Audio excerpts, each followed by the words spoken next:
సంక్రాంతికి వస్తున్నాం movie review విషయానికి వచ్చినట్లయితే ఈ మూవీ పర్ఫెక్ట్ కామెడీ యాంగిల్లో ఫ్యామిలీ ఆడియన్స్ ని టార్గెట్ చేసి తెరకెక్కిన సినిమా. ఈ సినిమాలో ఉన్న ప్రతి క్యారెక్టర్ ని కూడా అనిల్ రావుపుడి కామెడీ యాంగిల్లోనే చూపించాడు. ఇక ఈ సినిమా స్టోరీ విషయానికి వస్తే ఎక్స్ పోలీస్ గా ఉన్న వెంకటేష్ తన భార్యతో ఎక్స్ గర్ల్ ఫ్రెండ్ గురించి షేర్ చేసుకోవడం వల్ల ఎలాంటి ఇబ్బందుల్లో పడ్డాడనేది స్టోరీ.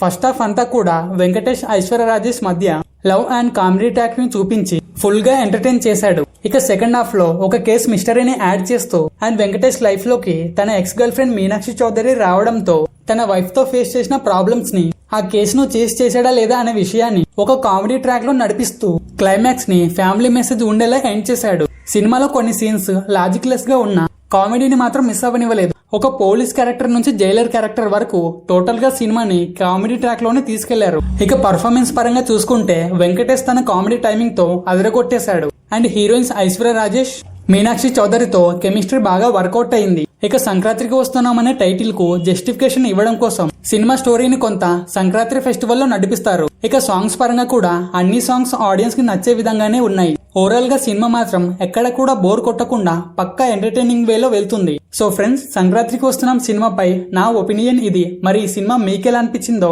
కామెంట్ లో చెప్పండి. అండ్ వీడియో నచ్చితే డెఫినెట్ గా లైక్ చేసి ఛానల్ ని సబ్స్క్రైబ్ చేసి కుదిరితే షేర్ చేయండి. And finally thanks for watching.